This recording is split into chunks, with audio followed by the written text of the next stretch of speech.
What's up, YTPC? This is DSG Pipe Smoker with another pipe smoking video. Still Smoking by Art Fuente, Queen Bee. And Still Drinking by Arctic Rhino, Coffee Porter. And it is a weekend pipe chat.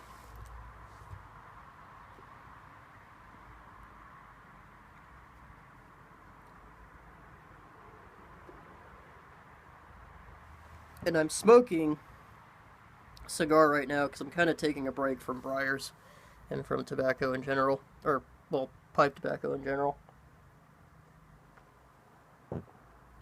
Got a little bit of tongue bite that I'm trying to let heal up.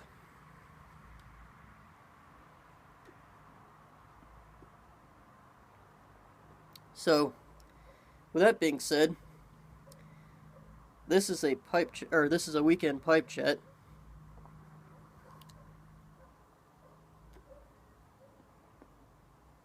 And since it is the eve of the 15th anniversary of 9/11, I figured I would do a video on that fateful day.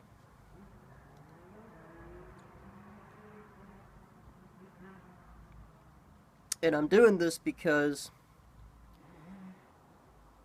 I figured that it would kind of give the younger crowd a perspective on what that was like to be a kid during that time.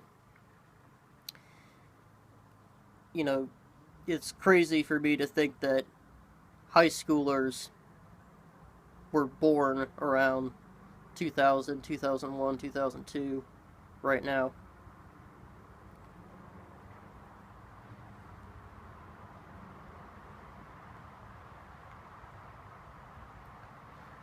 But anyways, that also being said, a pretty big chunk of my YouTube population are basically guys like me. Males in the United States who are between 25 and 30, basically. So for a lot of my audience, this might be preaching to the choir, but I felt it was a good idea to do, again, because it's kind of the 15th anniversary of that incident and that terrorist attack.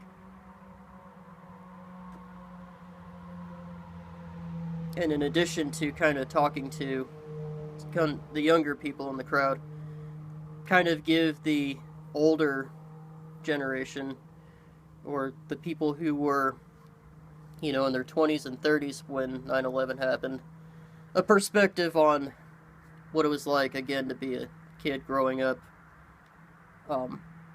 when that happened.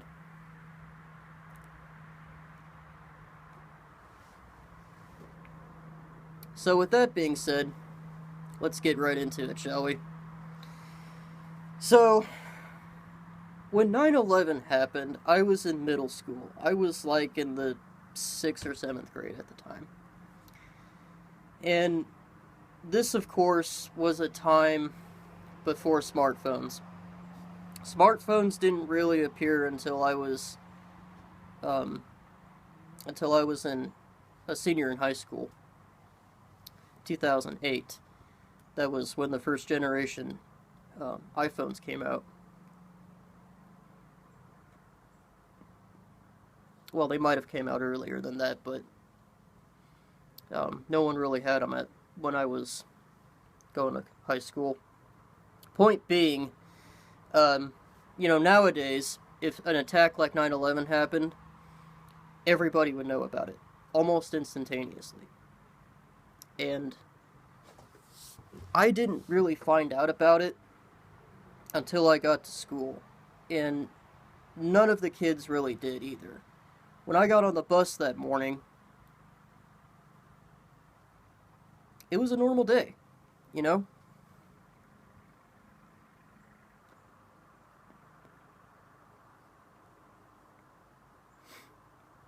Of course, it was getting dark out. It wasn't, like, real dark, like it would be in wintertime, but it was getting dark out. Um, the mornings were pretty dark.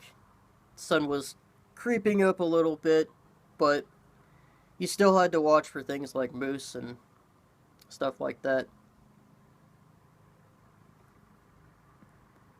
I should also mention before I get too much further into this video, prior to 9/11, my biggest fear as a kid was getting kidnapped. And that was everybody's concern, but that was pretty avoidable. Don't talk to strangers, don't accept candy from strangers. You know, if you're going to a friend's house by yourself, let your parents know, that sort of thing. And that, of course, changed after 9/11, but I'm getting ahead of myself. So, when I found out that the towers had been hit, all I knew, and all I was told by my teachers, of course, this was all they knew, was that the towers had been hit by a plane. I don't remember if the Pentagon had been hit yet, or if it happened later in the day and I was figuring that out just as I was starting to get home. Because of course, as I got home, the parents knew, and it was all over the news, and everybody was glued to the television and the radios. Not that we didn't have internet, it's just, again, back then, everybody has a smartphone, well, almost everybody, and, the thing is, yeah, people had internet, but everybody had their PC, okay? Everybody had a computer in a computer room, or maybe it was just in the living room, but it was a designated area in your house for a computer. If you were really special, if you were like a businessman or an entrepreneur and you needed to be on the internet on the go, those were really the only people who had laptops. They were few and far between, though. So when I got home from school that day, that's when I learned about the Pentagon being hit and the other plane that landed in Pennsylvania, because apparently those attacks were terrorist attacks, because terrorists had hijacked the planes.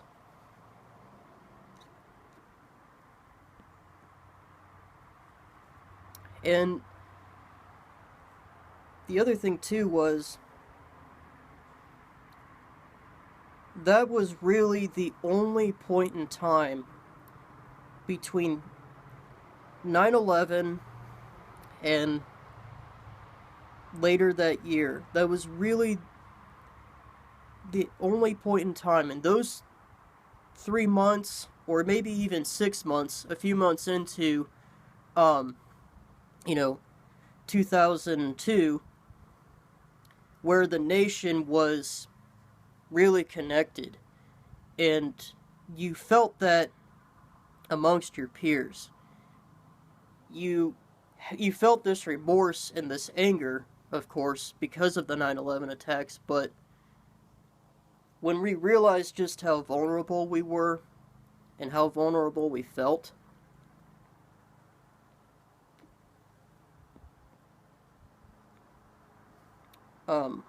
we were a lot more connected, and there was a lot more patriotism going on. There was a lot more patriotism felt throughout the U.S.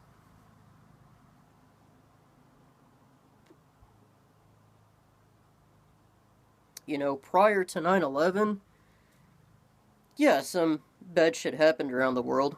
I grew up in the 90s. I was a 90s kid. I remember the whole thing with, Monica and Bill Clinton.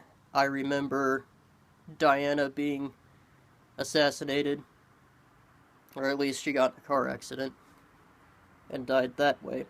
I remember, of course, Columbine.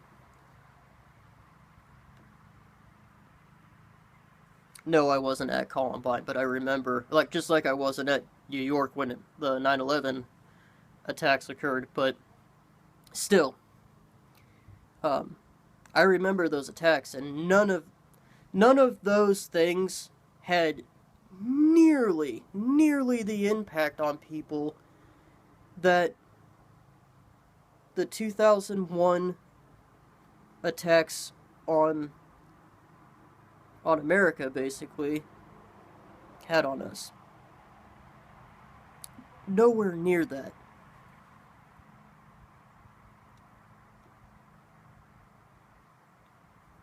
A lot of the recruiters that I was talking to, they joined because of 9/11. A lot of military personnel that I've talked to either,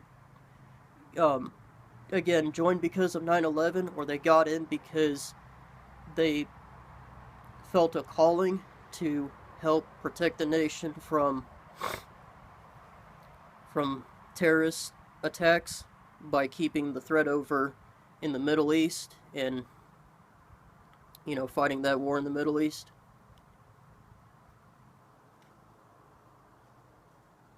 And the other thing about the early 2000s, at least the early to mid 2000s, that was the scariest time in my childhood. Really, in my life. Because there was no other point in time where you had so many different potential threats. Once again, biggest thing I had to worry about was getting kidnapped. Second biggest thing, and really the only thing I had to worry about besides that, once I moved up to Alaska, was getting stomped by a moose. Which happens a lot in the wintertime, especially in the morning when it's pitch black out.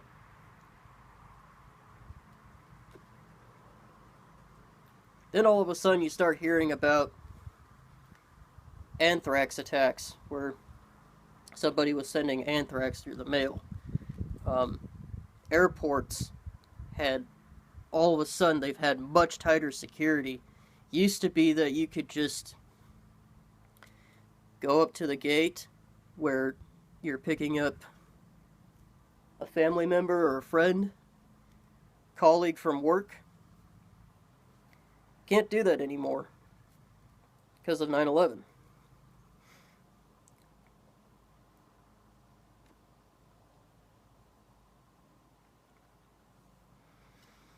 Then there was the sniper in Washington, D.C. anyways. And then there were, what was it? SARS. SARS was another big scare.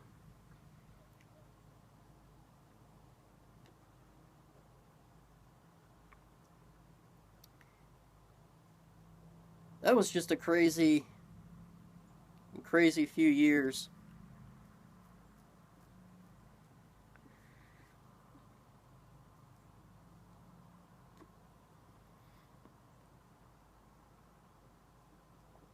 But one other thing I've noticed, I didn't really realize it until I went through college and I learned about what's called the grieving process. Looking back on it, I realized that our nation went through a very long grieving process that lasted about 10 years.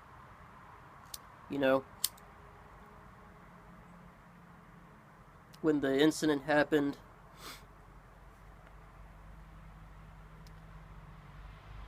there was a lot of denial, a lot of bargaining, a lot of people going to God, people turning to religion. anger.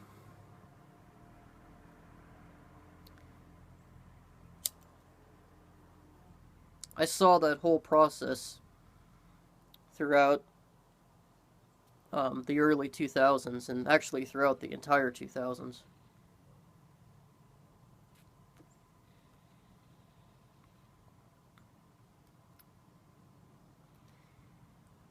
Now, I could probably say that we went through acceptance starting around 2010, the acceptance phase of the grieving process.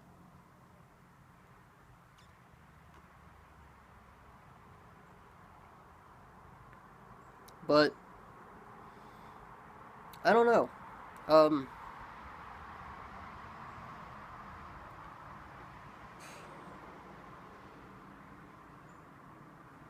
I don't know if we'll ever fully accept it, or at least some people will never fully go into that acceptance phase. We've definitely moved forward as a nation, I think. But for some people, that acceptance phase just, I don't think it ever really came.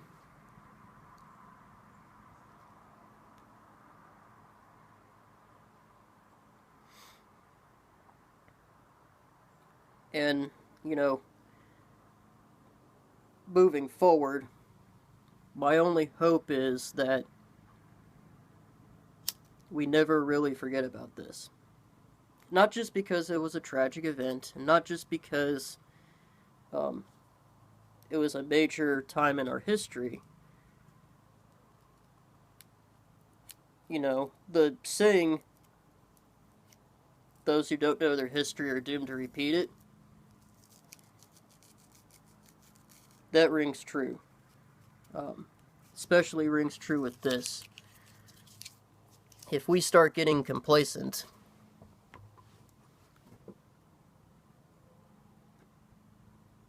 and we start doubting the fact that certain things can't happen, they will happen.